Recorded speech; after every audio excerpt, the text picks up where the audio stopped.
수험생 여러분 안녕하십니까? 공단계에서 건축 구조와 건축 계획을 강의하고 있는 안남식 교수입니다. 자, 이번 시간은 2021년 국가직 7급의 건축 계획 시험 문제 풀이를 해볼 텐데요. 이번 올해부터 2021년부터 국가직 7급만 이 전공 과목이 건축 계획과 건축 구조가 25문제로 늘어났습니다. 20문제에서 25문제로 늘어나서 전체적인 제가 이 출제 문항수 해갖고 원래 괄호 안에 이 지난 2020년 이제 국가직이나 서울시 7급이 몇 퍼센트 나왔느냐를 쭉 원래는 이 숫자로 문항수를 표시해 놨다가 여기는 녹색의 숫자는 전부 다 20문제를 기준으로 한 거고 이 노란색은 25문제입니다. 그래서 이걸 어떻게 해야 될까 해서 다 퍼센티지로 바꿔놨어요. 보시면 대략 한 40에서 50% 사이 나오는데 44가 나왔고 10, 10인데 20이니까 건축사가 좀 많이 나왔죠. 건축사가 20%라는 건 25문제 20%니까 5문제가 나왔어요. 5문제. 그래서 굉장히 많이 나왔죠. 아니 우리 9급에서는 건축사가 한 3문제만 나와도 막 허걱하는데 이 5문제가 나왔어요.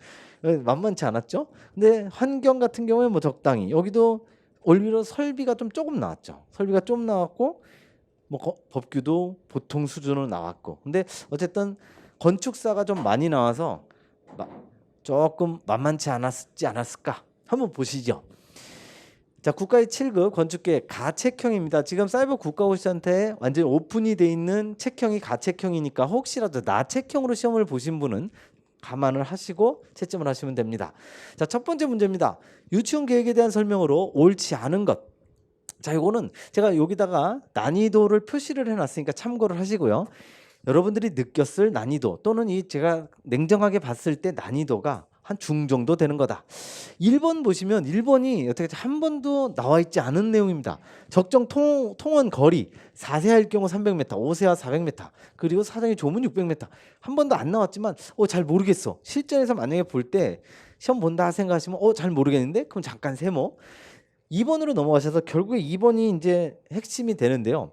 이게 놀이공간이 정적인 놀이공간이 있고 동적인 놀이공간이 있고 중간이 있습니다. 정적, 동적, 중간. 그래서 정적인 여기 있죠. 중간이 있고 동적이 있고. 그래서 지금 여기서 동적인 놀이공간이 고정놀이기구, 뭐 시소묘, 그네묘, 정글짐 얘네들이 왔다 갔다 하면서 할 수 있는 거 이게 동적인 게 아니고 얘가 중간입니다. 고정 놀이기구를 하는 게 중간식이죠. 얘가 중간식이고 동적은 기본적으로 그냥 흙이나 잔디로 된 넓은 운동장, 공터, 애들이 막 뛰어노는 거.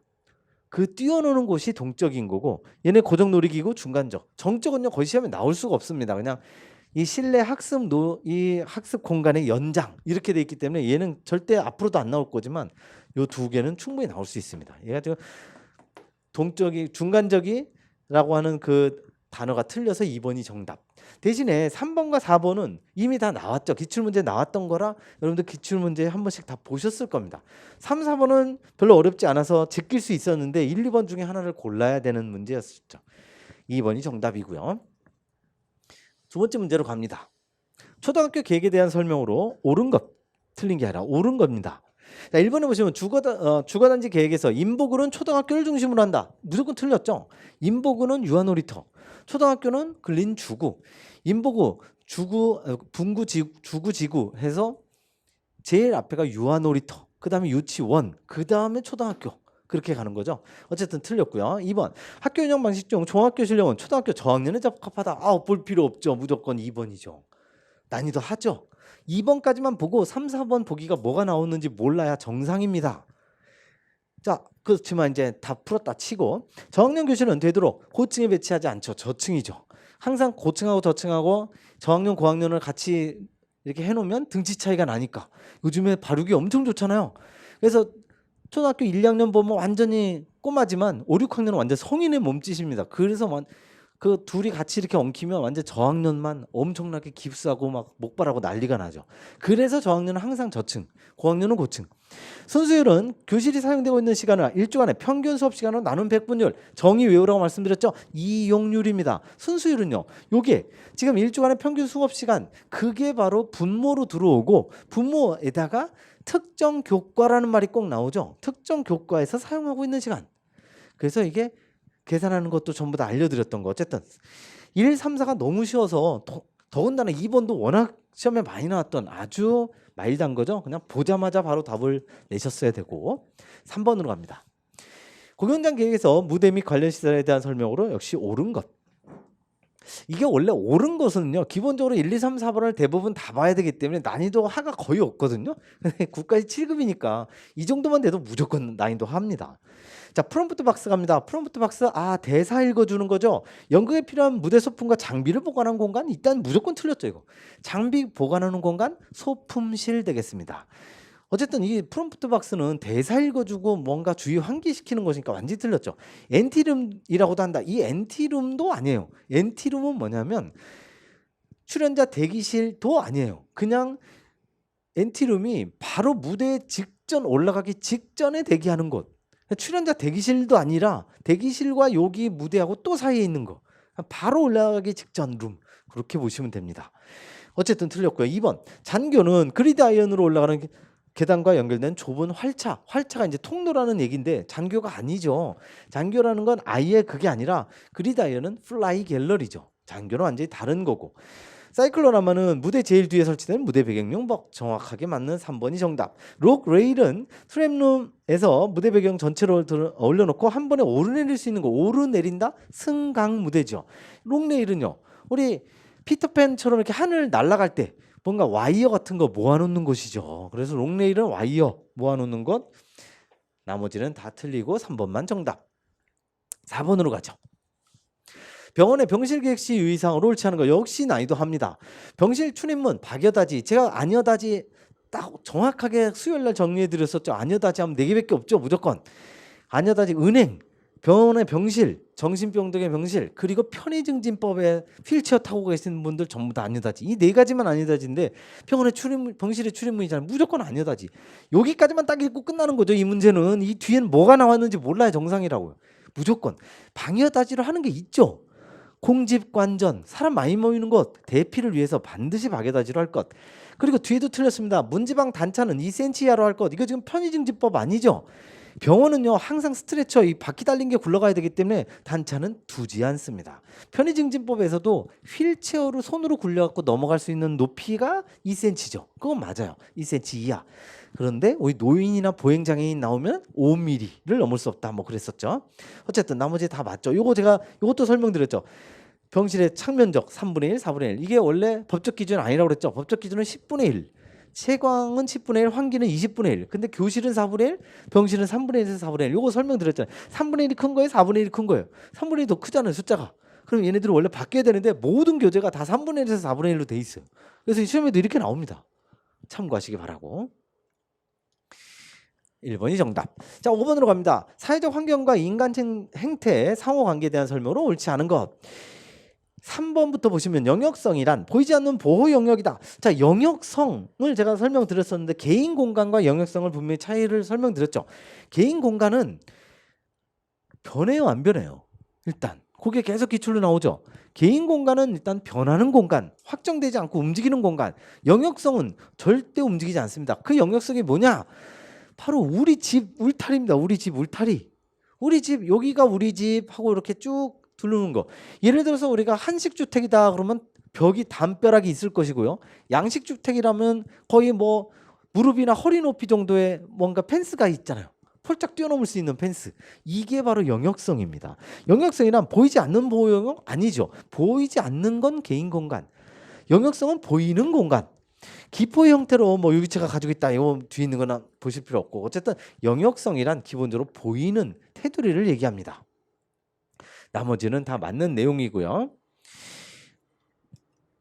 6번으로 갑니다. 6번은 고르는 문제죠. 배수 및 통기관 설비에 대한 설명으로 옳은 것만 모두 골라달래요. 자, 고르는 문제는요. 무조건 보기를 먼저 보셔야 됩니다. 보기를 보시면 얘가 방금 주어진 건 지금 4개가 주어졌는데 기억 2개, 2개, 3개, 3개. 옳은 것만 고르라니까 적어도 하나가 틀리거나 2개가 틀리거나 하나 내지 2개가 틀렸거나 뭐가 틀렸는지를 보시면 되죠. 자, 1번 보시면 통기관은 배수의 흐름을 원활하게 하고 트랩의 봉수를 보호하기 위해서 설치한다. 역할이 딱 3가지 있었죠? 정확하게 맞죠? 근데 기억이 들어간 게 3개나 있어. 별로 도움이 안 되죠? 니은 갑니다. 봉수 파괴 현상은 자기 사이펀, 흡출, 분출, 증발. 자, 이게 분출 같은 게 역으로 나오는 거죠. 역 사이펀. 그냥 다 같은 거죠. 어쨌든 이것들에 의해서 발생한다. 정확하게 맞죠. 니은도 맞아. 그러면 보기를 보시면 기역, 니은이 둘 다 맞는 거 1번과 3번밖에 없죠. 디귿 볼 필요가 없는 거죠. 여기서 이게 중요하다고요. 디귿에 뭐가 나왔는지를 몰라야 정상이라고요. 왜냐하면 답은 1번 아니면 3번인데 둘 다 기역, 니은, 리을. 그러면 무조건 리을로 건너뛴다고요. 신정통기관은 배수 수직관 상부에 관경을 축소하지 않고 연장하여 대기 중에 계구한다. 대기 중에 계구하는 거 99%가 신정이고 그리고 각계의 통기관도 연장할 수 있다고 말씀드렸죠. 그래서 신정통기관 연장 맞네. 리을 맞네. 3번이 정답이 되는 거죠. 그리고 원래 이렇게 풀고 나서 디귿엔 뭐가 나왔는지 몰라야 정상이에요. 그리고 나서 영어도 풀고 구조도 풀고 다 풀고 나서 시간이 남으면 잠깐만 내가 이 디귿 안 봤는데 디귿 한번 봐볼까? 결합통기관은 위생기구마다 통기관이 하나씩 요거 위생기구마다라는 게 핵심 단어죠. 바로 각계통기관입니다. 각계전투를 한다고 할 때 각각 하나씩 다 연결해 놓는 거. 하나씩 설치되는 것은 가장 이상적이다. 제일 좋은 거잖아요. 제일 좋은 거는 무조건 시험에 나오게 돼 있다 말씀드렸죠. 가장 좋은 거, 가장 안 좋은 거. 중간 어중간한 거 별로 그렇게 시험에 안 나옵니다. 수변통기관이라고도 한다. 각계통기관, 수변통기관 거의 같은데 얘가 결합이 아닙니다. 결합이 아니기 때문에 각계통기관이 틀린 거죠. 자, 그래서 6번은 3번이고요. 각계통기관이 수변통기관하고는 또 틀립니다. 자, 우리 저거 있었죠.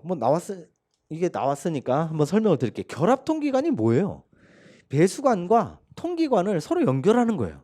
결합시키는 거. 그렇게 결합시켜서 뭐가 기출로 나왔었냐면 배수관과 통기관을 같이 결합시키니까 얘네는 배수까지 겸한다. 그게 틀린 보기로 나왔죠. 왜냐하면 얘는 통기관이에요. 얘는 통기관이기 때문에 배수 절대 겸하지 않습니다. 그런데 뒤에 있는 수변통기관은 배수까지 겸합니다. 얘가 바로 배수와 통기를 겸하는 통기관이에요. 왜냐하면 수변이니까. 수변이라는 건 물이 통과한다는 소리예요. 그래서 이게 습하다 이거죠. 척척하다 이거죠. 그래서 수변입니다. 수변통기관과 결합통기관 또는 각계통기관 아무런 상관이 없는 완전히 독립적인 통기관입니다. 알아두시고요. 자, 7번 갑니다. 바우하우스에 대한 설명으로 옳지 않은 것. 4번 보시면 이 3번부터 먼저 보시면 바우하우스 하면 무조건 월트 그루피우스. 우리 서울시 9급에서는 이게 월터가 아니라 발터로 나왔었죠. 그래 말씀드렸죠. 요 W가 이게 독일 사람이라 독일어는 V로 발음된다고 그래요. 원래 독일 발음은 발터고 영어로 읽으면 월터죠. 근데 교재마다 다 틀리니까 월터, 발터 둘 다 알아두라고 말씀드렸고 월터 그루피우스가 초대 교장직을 수행했다. 이 사람이 설계를 했어요. 설계를 했고 초대 교장까지 했죠. 근데 여기다가 이분이 설계했다 하면은 4번하고 겹치기 때문에 설계했다는 내용은 안 나오죠. 예술의 복귀를 주장하는 존 러스킨의 영향을 받아 오토 와그너가 설립했다. 이 설립한 분이 그루피우스예요. 이 설계한 사람이 이 사람이에요. 자, 그런데 뭐냐면 존 러스킨의 영향을 받아서 예술의 복귀를 한다. 예술의 복귀를 원래 표방하는 게 무슨 운동이냐면 이게 바로 수공예입니다. 첫 번째가 이거를 한다. 예술의 복귀를 주장한다. 수공예 운동. 그래서 러스킨의 영향을 받아서 처음에 만든 게 뭐냐면 레드하우스입니다. 붉은 집. 필립 웹 그리고 윌리엄 모리스 공동작이죠. 그래서 필립 웹이 전체 아웃라인을 설계를 하고 윌리엄 모리스가 실내 인테리어 디자인을 하셨어요. 그래서 공동작으로 레드하우스 붉은 집이 바로 수공예 운동의 대표작. 그렇다면 오토 와그너 이것도 마찬가지예요. 이 와그너도 독일 사람입니다. 그래서 와그너라고 돼 있는데 원래 바그너죠. 바그너 정확한 발음은. 그래서 다른 교재는 오토 바그너 이렇게 나옵니다. 그래서 오토 바그너는 또 우리 수공예하고는 전혀 상관이 없어요. 시세션 운동의 대가입니다. 그래서 여기는 지금 이 설명은 수공예, 이 사람은 지금 시세션. 바우하우스는 완전히 다른 월터 그루피우스. 완전히 따로따로 놀고 있어요. 그러니까 4번은 굉장히 쉽게 너무너무 위아래 다 틀리게 낸 시험 문제예요. 그리고 1, 2, 3번만 알아도 무조건 4번이 뭐가 나와도 모르는데 무조건 답이에요. 지금 그렇게 상황이 돼 있는 좀 쉽게 낸 문제죠. 자, 8번 갑니다. 자, 8번은 깔끔하게 난이도 상. 왜냐하면 한 번도 본 적이 없죠. 건축 조형 원리에서 대칭성과 가장 거리가 먼 것. 건물을 짓는데 건물이 대부분이 다 대칭성을 띠는데 대칭이 아닌 걸 골라라. 방금 했던 윌리엄 모리스와 필립 웨브의 붉은 집. 이 붉은 집이 일반 그냥 저택인데 저택이 대칭성이 아닌 그야말로 정말 몽환적이고 굉장히 아주 멋진 건축물인 거죠. 그래서 각광을 받았는데 이 붉은 집이 전혀 대칭성하고 상관이 없습니다. 굉장히 어려운 문제였고요. 루이스 칸의 솔크 생물학 연구소 요거 정확하게 대칭이고요. 에로사이렌의 이 인골스 하키 경기장이 일반 아이스 하키도 있지만 필드 하키도 있습니다. 그래서 하키 경기장이 대부분이 이런 우리 운동장 형태로 이렇게 돼 있죠. 이렇게 돼 있긴 한데 여기다 이제 직사각형이 경기장이 들어가고 이런 식으로 돼 있는데 일반적으로 이렇게 만든 게 아니라 좀 더 아주 그 외형을 근사하게 만들어서 정확하게 대칭성을 강조했어요. 그래서 인골스 하키 경기장도 대칭. 그리고 요거는 4번 같은 경우에는 이런 건 이제 실전에서 맞히셔야 돼요. 공부를 안 했음에도 불구하고 맞힐 수 있습니다. 원형이기 때문에 원형을 만들면 어디로 가든지 다 대칭이라고요. 우리가 건축 구조에서도 배웠잖아요. 1축 대칭 부재가 있고 2축 대칭 부재가 있는데 원형은 그런 말이 안 된다고요. 그냥 지름만 통과하면 원의 중심만 통과하는 직선이면 다 대칭이죠. 그러니까 원형 주택은 무조건 대칭이다 이렇게 보시면 됩니다. 요거는 그러니까 이거는 4지선다가 아니라 3지선다로 보셔도 되는데 이 세 개가 다 어려운 내용이었죠. 난이도 상. 자, 9번으로 갑니다. 다음 설명에 해당하는 세 개 조화로 가장 적합한 거 골라주세요. 뭐 앞에 얘기가 쭉 나오는데 요게 이제 핵심 단어고요. 인접한 색상 또 쭉 나오고 가까운 색으로 조화를 이룬다. 이렇게 돼 있죠. 가까운 색이다. 이게 무슨 뜻이냐?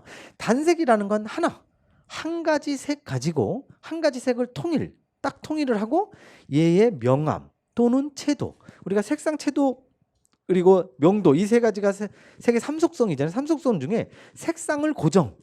나머지 명도와 채도를 살짝 조절하는 거 단색. 명암은요.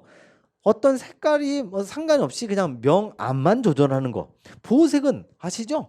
우리 색상원 먼셀 표색계에서 색상원에서 가장 끝에 있는 거. 그래서 이 시험에 나오는 게 저거죠. 우리 병원의 수술실 나오죠.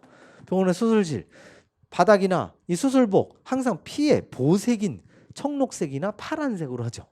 그게 보색 대비. 지금 이거는 인접한 색상이나 가까운 색의 조화 유사색이죠. 이런 건 솔직히 이 교재에는 없지만 그냥 이 단어 한 두 개만 봐도 맞힐 수 있는 거의 국어 문제죠. 이거 계획 문제가 아니라. 이게 제가 볼 때 국어도 이런 식으로 나올 것 같은데 요거보다 조금 더 어렵게 나오겠죠. 어쨌든 그런 유사색 조화가 되겠습니다. 자, 10번 갑니다. 건축물의 설비 기준에 관한 규칙에 따른 환기 설비에 대한 설명으로 옳은 것, 틀린 게 아니라 옳은 것입니다. 1번 보시면 신축 공동주택 등의 자연설 환경 설비 설치 기준에 따른 공기 여과기 성능은 계수법으로 측정해서 60%. 요거는 7급 하시는 분들이라고 제가 그때 설명을 드렸었는데 계수법으로 60. 요게 옛날 기준입니다. 이게 딱 1년 전 기준이에요. 1년 전 기준 찾아보시면 이게 정확하게 맞습니다. 그래서 지금 함정이 쑥 들어가 있는 거죠. 그런데 이게 개정됐습니다. 요게 최근에 개정됐기 때문에 요게 질량법 70%입니다. 계수법 60이 아니라 질량법 70. 그 두 개로 바뀌었고요. 2번 신축 공동주택에서 열회수용 환기장치의 유효 환기량 표시 용량의 70% 요거는 90%. 숫자가 또 바뀌었고요. 전형적인 건축 구조 형식으로 법규로 시험에 나온 거고요. 자, 3번 보시면 요 30세대 이것도 기출문제 그대로 나왔죠. 0.5회. 원래 0.5회가 0.7회에서 0.5회로 바뀐 게 2015년. 이게 100세대에서 실제 우리 공무원 9급의 기출문제 100세대로 나왔어요. 이게 2017년인가 나왔습니다. 법규가 2019년에 바뀌었어요. 30세대로. 그래서 30세대가 맞아요. 정확하게 맞는 3번이 정답. 그래서 항상 법규는 계속 최신 거를 공부하셔야 돼요. 4번 다중이용시설의 기계 환기 설비 용량 기준은 시설의 단위 면적당 환기량이 아니라 이 시설 이용 인원당 환기량입니다. 우리가 뭘 했었냐면 우리 단독주택에서 침실 면적 계산하는 거 있었죠. 기억나시는지요? 환기량을 무조건 먼저 계산을 하고 여기다 환기 횟수 나누고 천장 높이 나누고 이렇게 했었잖아요. 무조건 눈에 보이는 대로. 처음에 나오는 Q 필요 환기량이 틀림없이 성인 1명당 이렇게 안 주어진다고요. 성인 2명, 3명 이렇게 주어져요. 그러면 거기가 혹시라도 기준이 안 주어지면 1명당 50세제곱미터라고 이거 외우라고 말씀드렸죠. 50세제곱미터 퍼인 1명당 50. 이게 이거라고요. 단위 면적당 환기량이 아니라 이 시설 이용 인원당 환기량. 그래서 이게 항상 침실 문제 보시면은 2명 아니면 3명이 꼭 주어집니다. 그래서 무조건 스타트가 50 곱하기 2 아니면 50 곱하기 3이에요. 50 곱하기 3으로 해서 계산을 해놓고 눈에 보이는 환기 횟수와 높이만 나누면 바로 답이 나오게 돼 있다고 아예 3초 컷으로 알려드렸잖아요. 이걸 무조건 잘 기억하고 계셔야 됩니다. 이게 이건 침실 면적. 어쨌든 요 내용은 다중이용 시설의 이제 7급 문제인데요. 단위 면적당 환기량이 아니라 시설 이용 인원당 환기량. 그래서 정답은 3번. 11번으로 갑니다. 상업 건축에 대한 설명으로 옳은 것 가지요. 인면 디자인 적용하는 에이드만 법칙 있죠. 어텐션, 흥미, 그리고 디자인이 아니죠. 디자이어에서 욕망. 사고 싶은데 욕망이 있어요. 일단 여기까지 틀렸으니까 바로 2번으로 넘어가셔야 정상인데 메모리는 맞죠. 자, 사고 싶은데 내가 지금 출근하라고 시간이 없어. 빨리 출근했다가 하면서 봐. 일 다 보고 한 5시, 6시 되는데 난 맞아. 아침에 뭐 출근길에 뭘 봤었지. 사야지. 기억을 하고 갑자기 아트가 왜? 액션이죠. 액션. 사야지 이제 직접. 사야 되기 때문에 두 개가 틀렸죠. 디자이어, 액션. 2번 갑니다. 쇼핑센터에서 몰의 구성 요소로는 고객의 휴식과 이벤트 등을 위한 페데스트리언 몰. 자, 페데스트리언 몰과 그리고 뒤쪽에 있는 코트. 얘네 둘이 서로 바뀌었습니다. 지금. 고객의 휴식과 이벤트 등을 하는 곳은 코트. 조그만 광장을 얘기하는 거죠. 넓은 광장. 거기서 이제 이벤트라는 게 뭐 이 삐에로 같은 거 나와갖고 막 무슨 판촉행위하고 하는 거. 그게 코트고 페데스트리언 몰은 요거죠. 점포와 점포를 연결하고 고객의 방향성과 동선을 유도하는 게 바로 몰. 서로 바뀌었습니다. 바뀌었고 전체 면적의 약 30% 면적을 갖는다가 아니고 이것도 틀렸어요. 전체 면적의 30%가 아니라 얘네들 몰과 코트는 약 10%. 얘네들이 주가 아니에요. 쇼핑센터가 얘네들이 주가 아니라 주는 당연히 핵상점과 전문점이죠. 얘네들이 주고 이 몰과 코트는 한 10%. 그래서 핵상점은 한 50%. 그리고 전문점은 약 25%도 알아두셔야 됩니다. 그게 이제 3번에 나오는 거죠.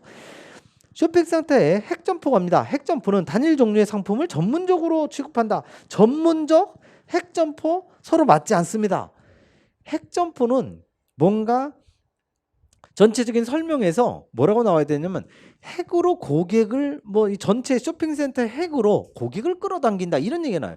그러니까 핵점포는 핵이 나와야 되는데 핵이란 글자가 안 나왔잖아요. 대신에 전문이 나왔어. 전문이 나오면 전문점으로 가는 거죠. 전문적이면 전문점, 핵점포가 나오면 핵이 나와야 돼요. 서로 바뀌었죠. 그리고 25%를 차지하는 건 핵상점이 아니라 전문점입니다. 전문점이 25%, 핵점포는 50%. 꼭 기억하시기 바랍니다. 그리고 페데스트리언 몰 그리고 코트 같은 경우엔 10%. 아직 안 끝났군요. 4번 하나가 더 있네요.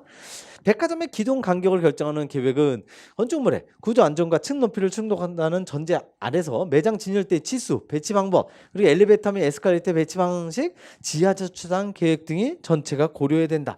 당연히 얘가 맞기 때문에 앞에 있는 게 다 틀렸죠 지금. 싹 틀렸기 때문에 얘가 맞는 거죠. 자, 여기에서 비슷하게 나왔었죠. 지금 백화점의 기동 간격 우리 주차장법에서 배웠었죠. 지하 주차장 계획해갖고 열심히 했었잖아요. 우리 대부분 시험에 많이 나오는 게 평행 주차 형식 이외 해서 일반 2.5 곱하기 5.0 그리고 확장형 2.6 바이 5.2 장애인 전용 주차구역 3.3 바이 5.0 그래서 어쨌든 그런 것들을 다 맞추기 위해서 백화점의 기동 간격 수치가 있었는데 기억나시는지요? 자, 힌트. 기출문제 나왔던 힌트를 드립니다. 기출문제 숫자 5 바이 5 또는 5.5 바이 5.5로 계획한다 해서 틀린 보기로 나왔어요. 그러면 정답은 6 바이 6이라고 그랬죠. 6 바이 6. 6 바이 6이 백화점의 기준 간격입니다. 그 6 바이 6이 이런 것들을 다 고려해서 나온다라는 그런 뜻이죠. 그냥 말로만 나온 거고. 그래서 11번에 4번이고요. 12번으로 갑니다. 아파트의 그 주동 형식에 대한 설명으로 옳지 않은 것. 1번 탑상형은 인동간격으로 인해 배치 계획상 판상형보다 제약이 많다. 자, 탑상형이 좋은 거예요? 판상형이 좋은 거예요? 누가 더 좋은 거예요? 일단 그냥 간단하게 뭐 좋은 거 나쁜 걸 떠나서 뭐 거의 대부분이 그렇지만 여러분 지금 너도 나도 다 핸드폰 갖고 계시잖아. 핸드폰이 제가 살까 말까 막 망설였던 폴더폰하고 그냥 전화만 되는 폴더폰, 우리 한 80 넘으신 어르신들이 가지고 다니는 폴더폰하고 여러분들이 갖고 계시는 스마트폰 누가 더 비싸요? 이건 아마 한 5살짜리한테 물어봐도 알걸요? 당연히 기능이 쌈박하고 빠방한 기능을 갖고 있는 스마트폰이 비쌀 거 아니에요. 탑상형이 훨씬 비쌉니다. 그러니까 메타 제곱당 가격이 이게 훨씬 비싸요. 이유는 얘가 살기가 좋으니까. 그 좋은 이유가 바로 인동간격을 넓히지 않아도 되니까. 왜냐하면 판상형은 성냥곽처럼 옆으로 있기 때문에 햇빛을 가려. 햇빛을 가리기 때문에 인동간격을 띄워야 됩니다. 그거를 건축법에서 열심히 배웠잖아요. 뭐 아주 쉬운 거 인접대지 경계선 정북 방향으로 띄우는 거 9m 이하는 1.5m 이상, 9m 초과하면 그 높이의 몇 배 이렇게 띄워야 되잖아요. 그 띄우는 게 바로 인동간격. 그 인동간격에 제한이 있는 거는 성냥곽인 판상형이 그렇다고요. 얘네 둘이 서로 바뀌었습니다. 탑상형은 제약이 별로 없죠. 왜냐하면 얄팍하니까. 얄팍하기 때문에 햇빛을 거의 가리지 않습니다. 그래서 탑상형과 판상형이 지금 밑줄 친 두 단어가 서로 바뀌어야 정답. 그래서 이건 너무 좋은 거죠. 난이도 합니다. 1번에서 바로 틀렸기 때문에 2, 3, 4를 읽을 필요조차 없는 거죠. 7급 하시는 분들이라면 이런 문제는 절대 3초 이상 걸리면 안 됩니다. 자기가 본인이 풀 때 3초 이상 걸리는 수준이다. 아, 나는 아직 7급이 아니구나. 내가 아직 7급, 나 빨리 9급이나 봐야겠다라는 생각을 하셔도 아마 아니죠. 공부하시면 되죠. 자, 13번 갑니다. 미술관 전시실의 순로 형식에 대한 설명으로 옳지 않은 것. 1번 보시면 중앙홀 형식은 중앙홀이 크면 동선의 혼란을 초래할 수 있으나 여기서부터 무조건 틀렸죠. 중앙홀은 무조건 동선이 혼란이 일어난다고 그랬죠. 혼란이 일어나는 걸 가정으로 하는데 중앙홀이 굉장히 크게 만들면 혼란은 거의 줄어들죠. 거의 없으나 장래 확장에는 불리하죠. 이건 뭐 여러 번 출제가 됐었죠. 우리 9급에서도 출제가 많이 됐었기 때문에 별로 어렵지 않았던 문제. 역시 난이도 하죠. 더군다나 1번에 답이 있으면 너무 좋죠. 감사하지. 2, 3, 4 안 읽어도 되니까. 얼마나 좋아. 지금 앞 문제도 그렇고 여기도 그렇고 아주 연속 난이도 합니다. 14번 갑니다. 도서관 계획에 대한 설명으로 옳지 않은 것 가겠습니다. 나머지는 한번 쭉 보시기 바라고요. 4번 보시면 적층식 서고 이거 서울시 7급에도 그대로 나왔는데 층마다 서가를 놓는 방식이며 서가가 고정식이 아니므로 평면 형식상 유연성이 있다. 우와, 서울시 7급하고 문제가 너무 똑같은 거예요. 내가 카피를 잘못했나 하고 다시 봤는데 정확하게 맞아요. 국가직이 먼저였었죠. 국가직이 먼저 시험 보고 그 다음에 서울시. 둘이 서로 베낀 것 같은 느낌이 들죠. 어쨌든 고정식이므로 평면 계획상 유연성이 없다죠. 부족하다, 뭐 떨어진다 이런 식으로 나와야죠. 왜냐면 고정식이기 때문에 이게 서가가 도서관에서 전체 여러분들 나중에 설계를 해보시면 책 무게가 어마어마하게 무겁습니다. 굉장히 무거워요. 그래서 이 서고가 있는 그 부분은 슬래브 두께가 굉장히 두꺼워야 돼요. 굉장히 튼튼해야 된다고요. 그래서 이걸 분산시키지 않고 위아래를 똑같이 만들어 버려요. 그러면 벽도 두껍게, 슬래브도 두껍게, 기둥도 두껍게 다 요 부분만, 그냥 요 서고 있는 부분만 왕창 두껍게, 그게 바로 적층식 서고라고요. 그렇게 만든 게 대신에 이게 완전히 고정식이다 보니까 평면 계획상 유연성이 떨어지는 거죠. 옮길 수가 없으니까. 지금 국가직 7급과 서울시 7급이 어쩜 이렇게 똑같이 오답도 비슷한 내용으로 똑같이 나왔네요. 잘 정리하시기 바랍니다. 14번, 15번 갑니다. 결로 방지 대책에 대한 설명으로 가장 적절치 못한 것. 4번 보시면 중공벽에 방습층, 이거 또 나왔네요. 계속 많이 나왔었죠. 방습층 어디라고요? 저온측의 실외측 아니죠. 실외는 제가 그림도 그려드렸었죠. 단열재는 제일 앞에 이 방습층은 고온측 빨간색으로 그려드렸고 녹색으로 차가운 거는 항상 단열재는 저온측에다 그려드렸죠. 그래서 방습층은 고온측, 단열재는 저온측 서로 바뀌었죠. 그래서 4번이 정답. 여러 번 출제가 됐었습니다. 이거 한번 적어도 한 대여섯 번 나중에 우리 2주 뒤에 핵지청 하시면 그대로 나옵니다. 엄청 많이 나왔던 문제. 16번 갑니다. 공기저하 방식에 대한 설명으로 옳지 않은 것. 이번에 보시면 펜콜 유닛 방식은 냉매 방식이다. 냉매 방식 아닙니다. 펜콜 유닛 방식은 기본적으로 전수 방식이죠. 전수와 냉매는 약간 다릅니다. 그리고 전수 방식이라고 해서 제가 전수 방식 몽땅 다 물만 사용한다고 그래갖고 덕트가 아예 없는 건 아니라고 말씀드렸죠. 덕트가 조금 있다고 그랬죠. 그렇다면 펜콜 유닛 방식은 전수 방식이니까 덕트 스페이스가 조금 있는데 크지만 일단 여기서 무조건 틀렸죠. 여기도 틀렸고 전수 방식이고 덕트 스페이스는 작지만 각실 조절이 편리하다는 장점이 있다는 맞고요. 두 개가 틀렸습니다.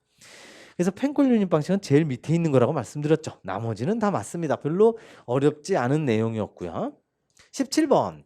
자, 17번 같은 경우에는 보통 이 참고 같은 내용의 교재에 없었습니다. 그래서 난이도 거의 상에 가까운 중상이죠. 보겠습니다. 참고 건축에서 하역장의 위치에 따른 평면 형식에 대한 설명으로 옳지 않은 것. 자, 1번 보시면 외주 하역장. 이 하역장이 뭡니까? 근데 하역장. 예를 들어서 어마어마한 컨테이너가 막 의리의리한 무슨 짐을 갖다가 어마어마한 10톤, 15톤을 싣고 와서 왔어요. 그 부리는 거죠. 짐을 부려서 어디다가 이제 옮겨야 되는데 그 짐을 부리는 곳, 짐을 부리는 그런 창고의 요 하역장의 종류가 외주, 중앙, 분산, 무인 네 가지가 있습니다. 그 네 가지를 지금 다 특징을 얘기하고 있는데 외주 1번은 맞습니다. 2번도 맞고요. 3번에 지금 요 내용이 분산 하역장 내용이 아닙니다. 이게 바로 중앙 하역장이에요. 중앙에 하역이 되니까 각 창고에서 하역장까지 거리가 모두 평준화된다. 왜냐하면 중앙이 원의 중심이니까. 원의 중심에서 그 원 테두리가 다 창고가 있는 거예요. 그러니까 다 반지름이잖아요. 거리가 다 반지름이야. 동일하네. 그래서 평준화되므로 화물의 처리가 빠르지만 소규모 창고에는 부적합하죠. 왜냐하면 이게 반지름의 모든 창고가 원을 그리면서 한 바퀴 삥 돌아야 되니까 창고가 많은 대규모에 적합한 게 바로 중앙. 그래서 주어가 바꿔치기가 된 거죠. 아마도 이 대부분의 교재에 나와 있지 않아서 조금 어려운 내용이었습니다. 18번 갑니다. 18번도 역시 이게 그림으로 공부하지 않으신 이상 만만치는 않았어요. 초기 기독교 시대 교회당의 가다에 해당하는 명칭 그림으로 나왔습니다. 자, 가는 뭐냐면 일단 여러분들이 기사 시험을 아마 공부를 하셨으면 교회가 지금 이렇게 이런 형태로 돼 있기 때문에 여기서부터 이렇게 돼 있기 때문에 아 길쭉한 요게 지금 교회구나. 여기 이제 신자들이 쭉 앉을 수 있는 이 뭔가 책상 같은 거 이걸 회중석이라고 그러죠. 회중석이 쭉 있습니다. 여기 안에 쭉 있고 여기를 들어가는 여기 회중석 교회를 들어가는 여기를 뭐라고 하느냐. 처음에 나오는 이 앞에가 나르텍스입니다. 여기가 나르텍스. 그 다음에 한 가운데 들어가는 게 이제 회중석인데 그 회중석의 명칭도 알아두세요. 여기 한 가운데 중앙이 네이브. 중앙이 네이브고요. 요 회중석에서 이 왼쪽 부분, 양쪽 이쪽 왼쪽 부분, 이쪽 오른쪽 부분, 측면 부분을 여기를 뭐라고 하느냐? 아일이라고 합니다. 아일. 왜 여러분들 비행기 타고 외국 가시면 외국 이제 그 안내원이 좌석 어떤 좌석으로 해드릴까요? 창가 쪽으로 해드릴까요? 무슨 쪽으로 해드릴까요? 이 무슨 쪽이 이 아일이죠. 아일. 아일이 원래 통로입니다. 통로. 통로 쪽으로 해드릴까요? 이 창가 쪽으로 해드릴까요? 그거를 우리나라 사람이 만약에 물어보면 이렇게 하지만 외국에서는 그냥 윈도우 아일 이렇게 얘기해요. 윈도우 오 아일 이렇게 얘기를 하니까 그걸 선택을 하는데 아일은 어쨌든 이쪽 측면이고 가운데 있는 건 네이브. 그래서 요 가운데 있는 전체를 요걸 회중석 신자들의 예배 보는 곳. 그리고 요 다는 별로 어렵지 않았어요. 다가 이 둥그렇잖아요. 이게 이 둥그런 게 바로 앱스입니다. 앱스. 여기가 앱스. 여기가 회중석, 네이브, 아일, 그리고 나가 트란셉트죠. 여기가 트란셉트, 나르텍스, 트란셉트, 앱스라고 하는 3번이 정답이죠. 그래서 이게 나온다는 건 얼마든지 가운데 있는 회중석과 네이버와 아일까지 시험에 나올 수 있으니 같이 전부 알아두시기 바랍니다. 조금 어려운 내용이었고요. 19번 갑니다. 역시 그림. 이번에 시험 문제 내신 분들은 참 그림을 좋아하시는 것 같아요. 가나에 해당하는 전통 건축의 부지명칭을 바르게 연결한 것. 가는 별로 어렵지 않았어. 나는 별로 어렵지 않았어요. 나라는 건 지금 여기에 기둥이 있잖아요. 여기 기둥, 여기 기둥. 이건 뭐 척 봐도 누가 봐도 기둥이라는 거 알겠죠?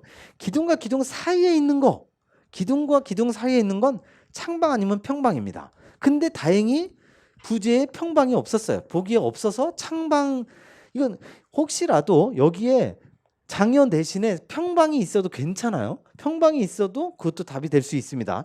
그런데 이 앞에 있는 거 가가 문제였죠. 가가 뭐냐면 요게 문제죠. 요거 지금 우리가 요 산포자 뭔가 이렇게 분란 표시 같은 요거를 지금 물어보는데 그 위에 있는 요게 뭐냐를 알아야 돼요.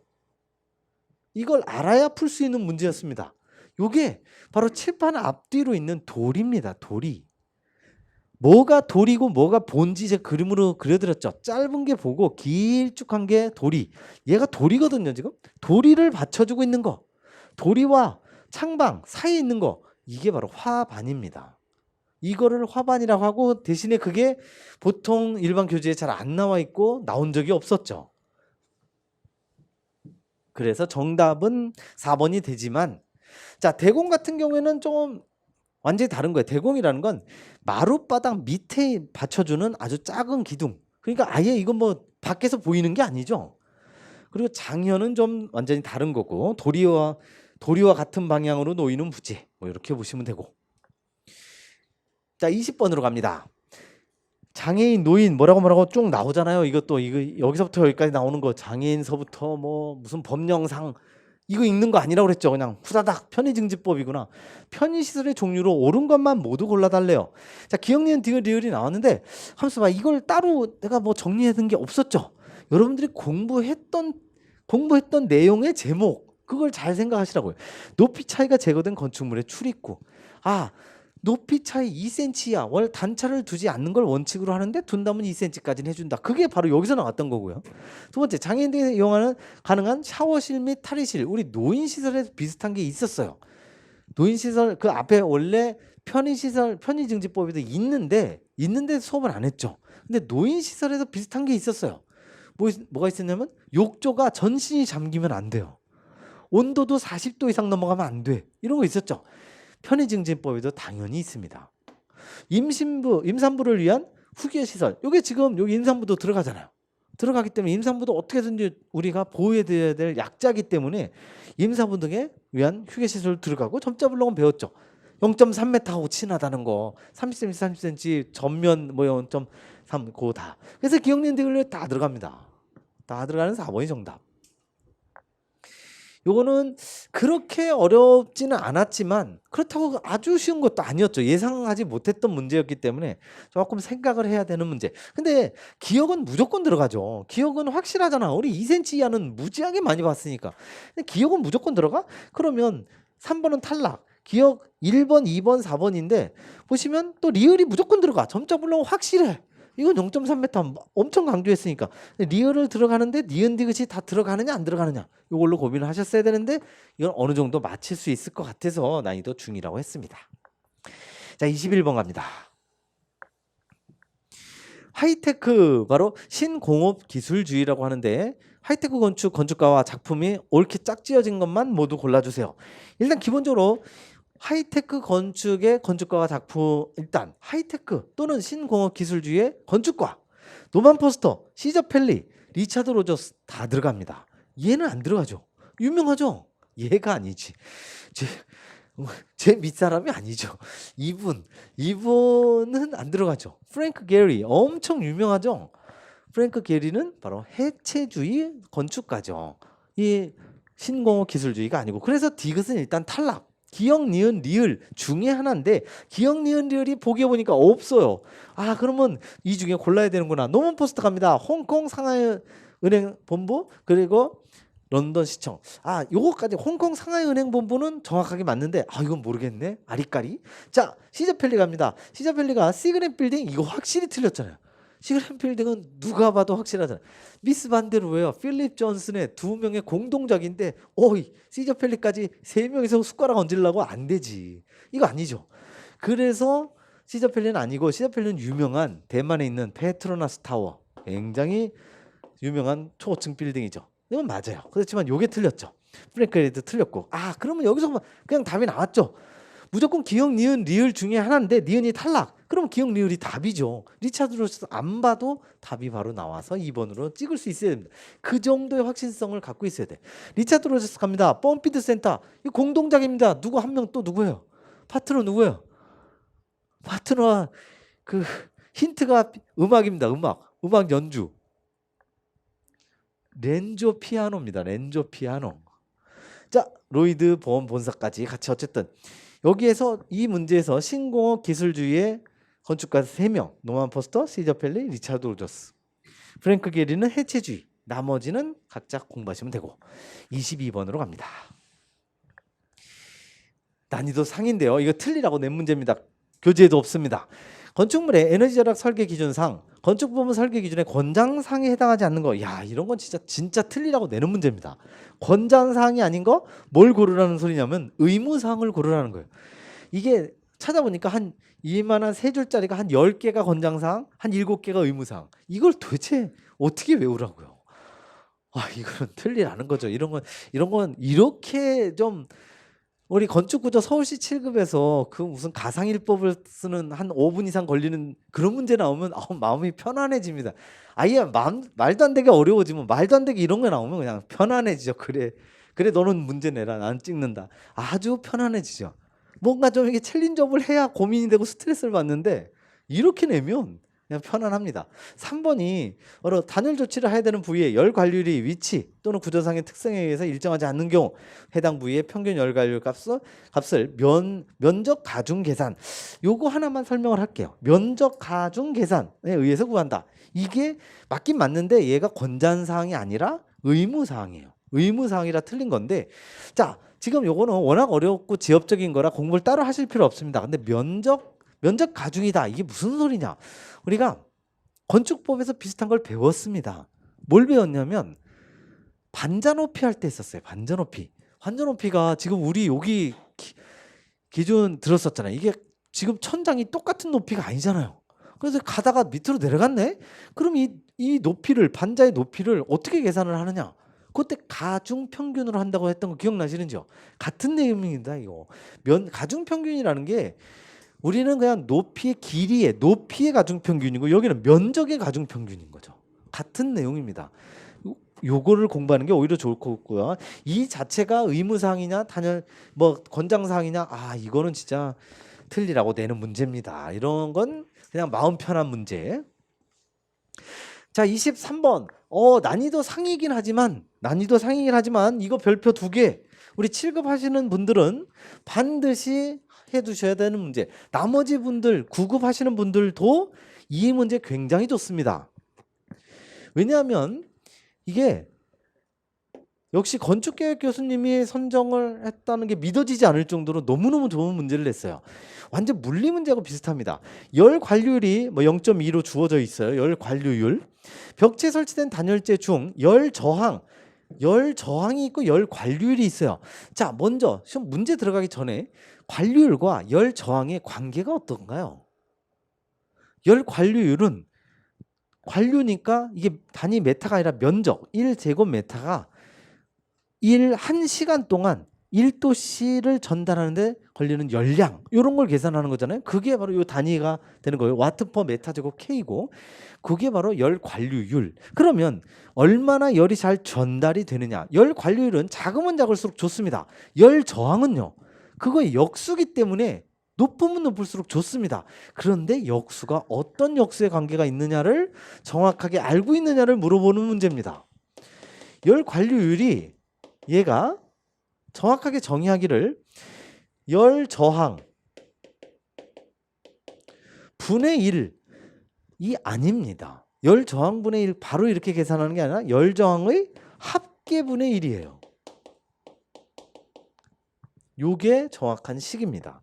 그래서 요 식을 잘 정리를 해놓고 지금부터 앞으로 혹시라도 시험에 나오면 이건 제가 볼 때 9급의 시험 문제나 7급에서도 굉장히 좋은 문제인데 9급의 시험 문제 나오면 변별력이 상당히 높은 문제입니다.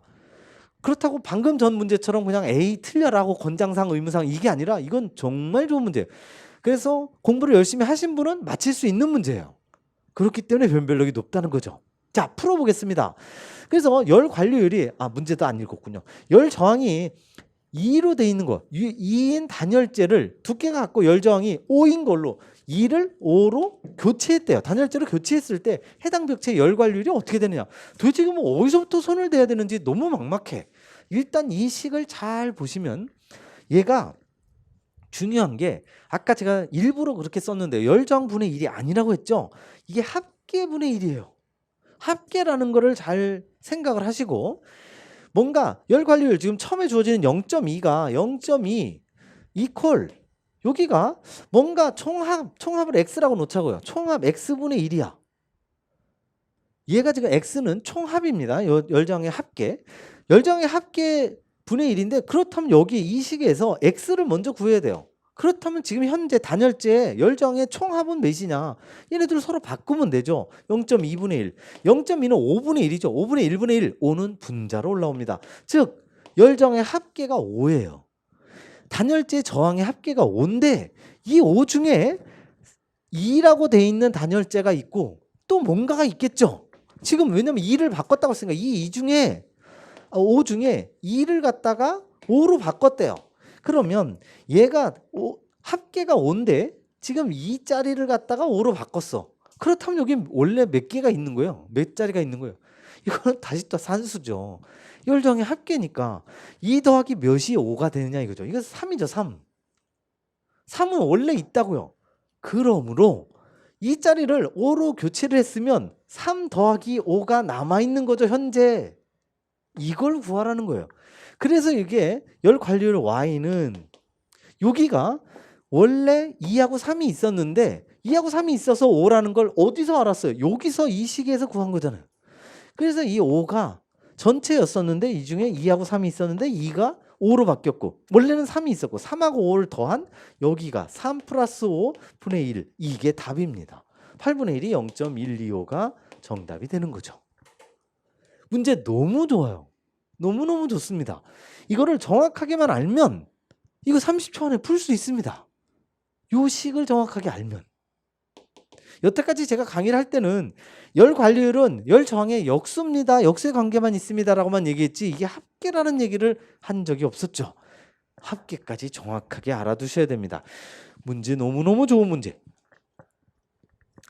24번 갑니다. 체육시설 계획에 대한 설명으로 옳지 않은 것. 자, 2번에 보시면 요거는 여러 번 역시 나왔던 내용이죠. 일반적인 체육관의 크기는 농구 코트 2면? 아니죠. 농구 코트 1면. 한 면으로 가는 요게 틀렸고 배구 코트 하면 요것도 없죠. 너무 커. 그냥 농구 코트 1면이죠. 그리고 안전 영역 1.5m 아닙니다. 요거 2m입니다. 2m. 2m 이상의 안전 영역을 확보하는 것을 기준으로 한다. 왜냐하면 농구 해보신 분은 알지만 농구 막 열심히 막 치열하게 하다 보면 이 아웃라인이 딱 있는데 거의 다이빙을 하잖아요. 다이빙을 하고 공을 딱 안쪽으로 우리 편한테 쳐주고 자기는 슬라이딩을 해야 되는데 이게 너무 가까워. 큰일 나죠. 2m 이상은 있어야 돼요. 안전 영역이. 농구 코트 1면 2m 이상. 둘 다 틀렸기 때문에 2번. 이런 거는 방금 전 문제하고 비교하면 뭐 엄청나게 쉽죠. 자, 25번. 25번도 역시 아까 22번인가 하고 비슷하게 틀리라고 내는 문제입니다. 이런 건 맞으라고 내는 문제가 아니죠. 건축법 시행령상 직통계단을 2개소 이상 설치를 해야 되는 게 있어요. 있습니다. 있는데 이거를 제가 지금 해설에다가 다 적어놓긴 했는데 이게 몇 가지냐. 한 18가지 됩니다. 18가지를 이거를 다 외운다? 이걸 외우시려면 그 제가 얘기하는 법이란 법은 다 외우셔야 돼요. 그것만 다 외우는데 한 1, 2년 걸립니다. 이렇게 공부하라는 게 아니에요. 이거는 그냥 틀리라고 내는 문제죠. 그래서 이런 거는 너무너무 지엽적으로 들어가고 대신에 여기 1번에 치과병원? 이 치과병원은 근데 요거는 우리 병원에서 배웠어요. 이게 지금 건축법이 아니라 의료법입니다. 의료법. 그러니까 별의별 법까지 다 해야 돼 우리는. 의료법에 나오는 내용인데 치과병원은 입원 환자 수가 입원실이 거의 없어요. 입원실이 있긴 있는데 보통 보세요. 뭐 무슨 내과도 있어요. 외과도 있어요. 무슨 산부인과도 있어요. 입원실이 다 있어요. 수술실도 다 있는데 치과병원은 입원실이 거의 없어요. 그래서 치과병원만 예외예요. 그래서 이게 지금 뭐냐면 직통계단을 2개소 이상 하라. 당연히 사람이 거기 입원하고 있는 좀 뭔가 이 아프신 분이잖아요. 불편하신 분, 입원 환자가 있는데 갑자기 뭔 화재가 났든지 재난 상황이 벌어졌을 때 대피를 해야 되는데 직통계단이 2개소 이상 해야 된다. 우리 사무소에서 배웠던 양당코아로 만들라는 거죠. 그렇게 꼭 만들어야 되는 곳인데 치과병원. 입원실이 없네? 사람 입원 환자가 없는 거죠. 사람이 없으므로 치과병원을 안 만들어도 된다라는 예외 조항이 있어요. 그걸 지금 물어본 겁니다. 그러니까 이거 외우는 게 17가지인데 그중에 하나가 치과병원은 예외. 이렇게 돼 있는 그 예외가 나온 거죠. 1번이 정답. 우리 이거는 이제 너무 지엽적이고 우리 9급에서 시험에 나올 만한 것들을 설명을 드리면 이런 게 있었죠. 공개공지 같은 경우에 공개공지를 우리가 만약에 설치를 해야 된다. 뭐 5,000제곱미터 이상의 무슨 지역 있는데 해당 시설물들 있죠. 해당 시설물에 판매 시설 괄호 열고 뭐 농수산물 센터는 해당 안 됨. 얘는 해당 안 됨. 여객용 시설에는 뭐뭐는 또 해당 요것만 됨. 그런 게 나온 거라고요, 지금. 그 17개 중에 치과병원은 입원실이 거의 없기 때문에 얘네들은 예외, 해당 안 됨. 요렇게 나온 거죠. 자, 이렇게 25문제. 25문제가 나왔는데요. 제가 난이도를 쭉 보니까 완전히 이 문제를 비롯한 완전히 틀리라고 내는 난이도 상자리가 셋. 난이도 중상, 어렵긴 어렵지만 막 고민하면 정말 맞출 수 있었던 난이도 이 4지선다가 아니라 한 3지선다나 2지선다로 줄일 수 있던 게 둘. 25문제 중에 5문제만 좀 어렵고 나머지는 난이도 하가 굉장히 많았어요. 그래서 예년보다 건축계획은 약간 쉬운 정도? 약간 쉬웠지만 이게 20문제면 쉬운데 25문제라 만만치는 않았죠. 그냥 정상적인 난이도였다. 이렇게 보시면 될 것 같습니다. 자, 이상으로 2021년 국가직 7급의 건축계획 해설 강의를 마치도록 하겠습니다.